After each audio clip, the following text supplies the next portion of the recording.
ഉദ്യദ്ഭാനു സഹസ്രാഭ ചതുർബാഹു സമന്വിത രകസ്വരൂപ പാഷാഢ്യ ക്രോധാകാരാങ്കുശോജ്വല. ഇതിന്റെ അർത്ഥം എന്താണെന്ന് നോക്കാം. ഉദ്യദ്ഭാനു സഹസ്രാഭ 1000 ഉദയസൂര്യന്മാരുടെ ശോഭയുള്ളതും, ചതുർബാഹു സമന്വിത 4 കൈകളുള്ളതും, രാഗസ്വരൂപ പാഷാഢ്യ ഇച്ഛയാകുന്ന പാശം ധരിച്ചിരിക്കുന്നതും, ക്രോധാകാരാങ്കുശോജ്വല ക്രോധമാകുന്ന അങ്കുശം എന്ന് വെച്ചാൽ തോട്ടി കൊണ്ട് ശോഭിക്കുന്നതുമായ ദേവിക്ക് നമസ്കാരം.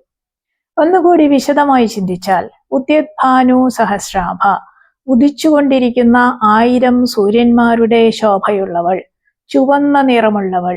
ഭാനു എന്നതിന് സൂര്യരശ്മി എന്നും ആഭ എന്നതിന് തോന്നിപ്പിക്കുന്നത് എന്നും അർത്ഥമുണ്ട്.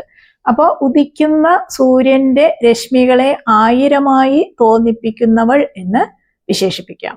അങ്ങനെയുള്ള പ്രകാശത്തെ പലവിധത്തിൽ തോന്നിപ്പിക്കുന്നത് ഭഗവതിയുടെ മായ എന്ന ഗുണം കൊണ്ടാണ്. ഒന്നായ നിന്നെ ഇഹ രണ്ടെന്ന് തോന്നിപ്പിക്കുന്നവൾ.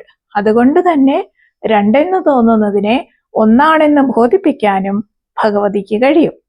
മൂലാധാരത്തിൽ നിന്ന് സഹസ്രാരത്തിലേക്ക് പുറപ്പെടുന്ന കുണ്ടലിനി ശക്തിക്ക് ഉദയസൂര്യന്റെ പ്രഭയാണുള്ളത്. അതുകൂടി ഈ നാമം കൊണ്ട് അർത്ഥമാക്കുന്നു. പിന്നെ ചതുർബാഹു സമന്വിത 4 കൈകളുള്ളവൾ. ഇനി ഭഗവതിയുടെ രൂപവർണ്ണനയാണ്. രൂപമില്ലാത്ത ദേവിക്ക് നമുക്ക് പരിചിതമായ മനുഷ്യരൂപം തന്നെ കൽപ്പിക്കുകയാണ് ഇവിടെ. രാഗസ്വരൂപ പാഷാഢ്യ, ഭഗവതിക്ക് 4 കൈകളുണ്ട് എന്ന് പറഞ്ഞു അല്ലെ.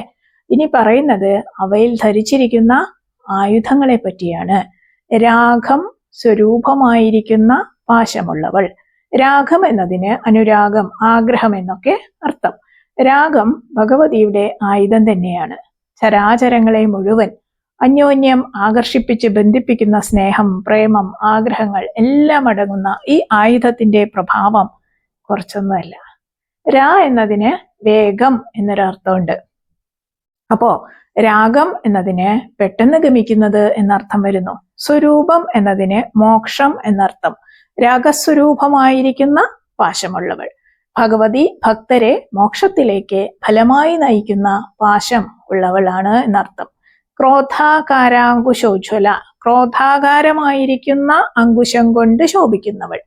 ഭഗവതിയുടെ ആയുധമായ അങ്കുശം, അതായത് ആനത്തോട്ടി, ക്രോധം തന്നെയാണ്.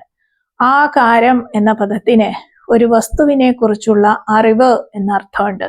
ഇത് വെച്ച് നോക്കുമ്പോൾ ക്രോധവും വസ്തുക്കളെ കുറിച്ച് വേർതിരിച്ചുള്ള അറിവുമായ അങ്കുശം ഭഗവതിയുടെ കയ്യിലാണുള്ളത്. ഇനി ക്രോധത്തിന് ജ്ഞാനത്തിന്റെ സ്ഥാനം കൊടുക്കാറുണ്ട്. ശിവഭഗവാന്റെ തെക്ക് ഭാഗത്തേക്കുള്ള മുഖം അഘോരമാണ്. ഇതിലധികം ഘോരമാകാൻ വയ്യ എന്നതാണ് അഘോരം.